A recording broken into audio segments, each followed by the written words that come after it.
Luc, Alexandre Moranville me montrait ça tantôt.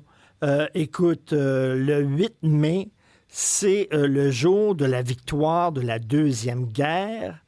Et là, Donald Trump, il dit, étant donné qu'il n'y a pas un pays qui a fait autant de sacrifices pour Yeah. libérer l'Europe des États-Unis, fait que ça va être la victoire américaine, finalement. Écoute, je ne suis pas un expert en Deuxième Guerre mondiale, mais il me semble que les Russes ont pas mal sacrifié de soldats aussi pour libérer l'Europe, non? Et même les historiens américains ne sont pas d'accord avec M. Trump parce que pour eux, la victoire dans la Deuxième Guerre mondiale, on regarde du côté du Japon autant, sinon plus parfois, que du côté de l'Atlantique. Quand les Américains investissaient argent, mais surtout hommes, matériel de part et d'autre des États-Unis, donc du côté Atlantique et du côté Pacifique.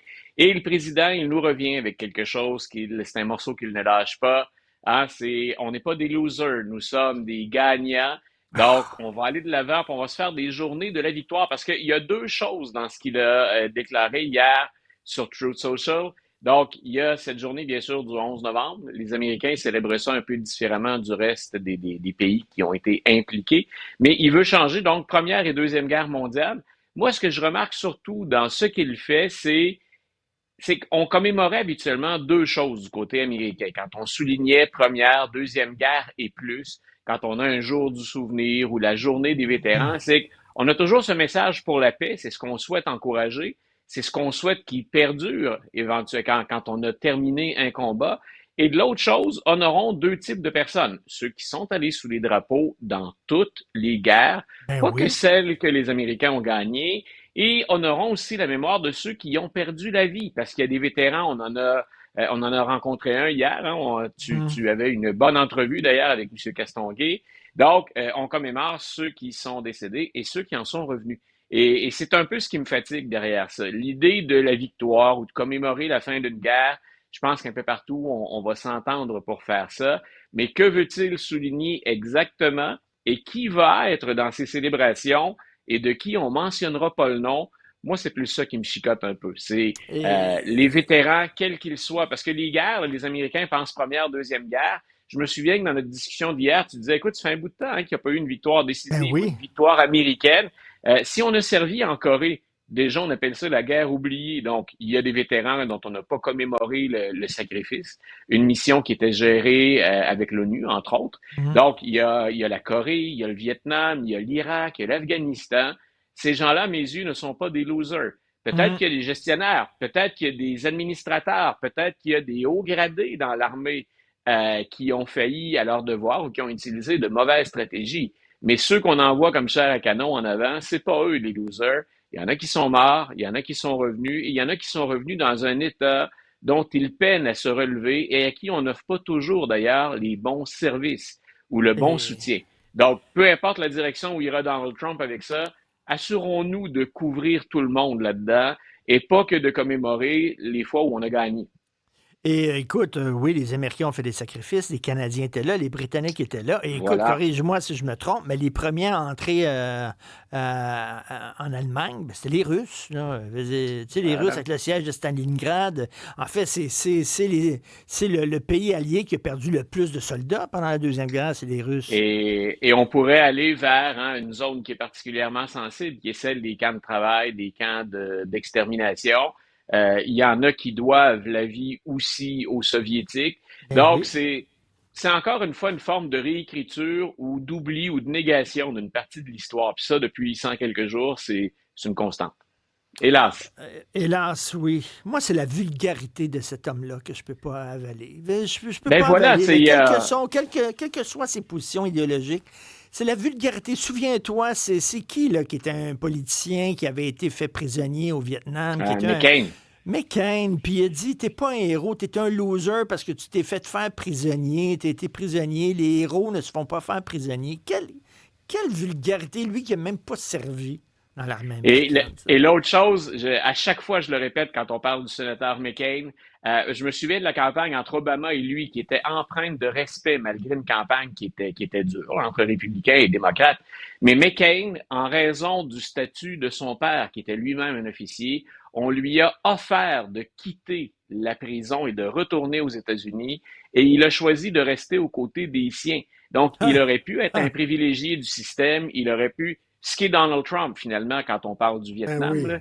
Donc il s'en est sauvé. Ce McCain aurait pu se sortir de là et éviter des sévices qui l'ont finalement handicapé pour le reste de sa vie.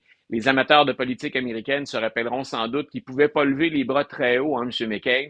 Il était bloqué, limité de par les blessures qu'on lui a infligées au Vietnam. Donc, quand tu dis vulgaire, oui, parfaitement d'accord, Ah. j'endosse.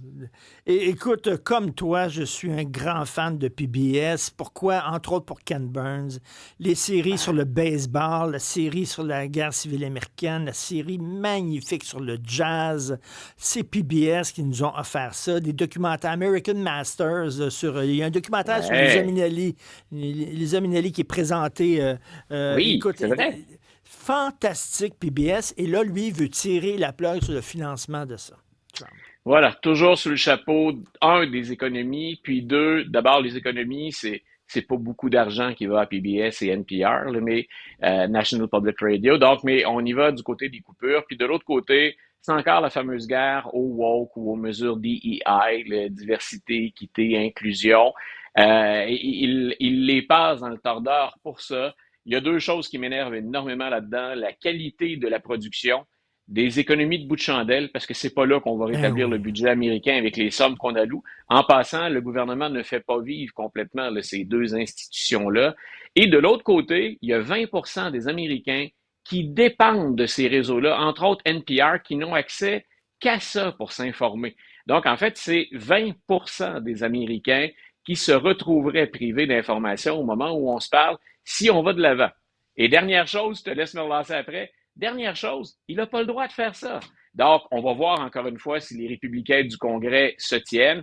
C'est pas lui qui décide des budgets qu'on alloue pour NPR ou encore pour PBS. Ça vient du Congrès.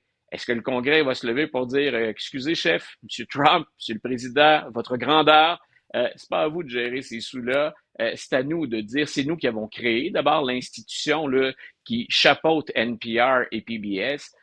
Vous n'avez pas d'affaire là-dedans. Ben Dites-nous que oui. vous aimez ou pas, mais c'est pas à Et vous d'intervenir dans ce dossier-là.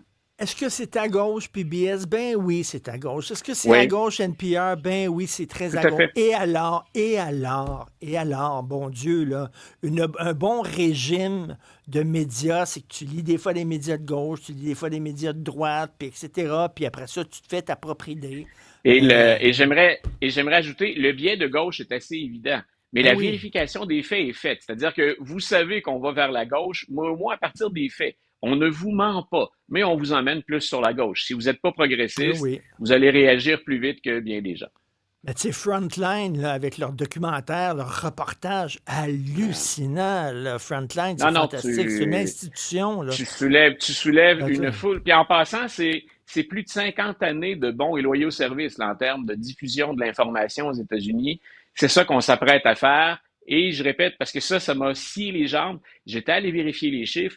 C'est 20% d'Américains qui ont pris une hmm. information. Quel genre de régime privent ses concitoyens ou ses citoyens d'information?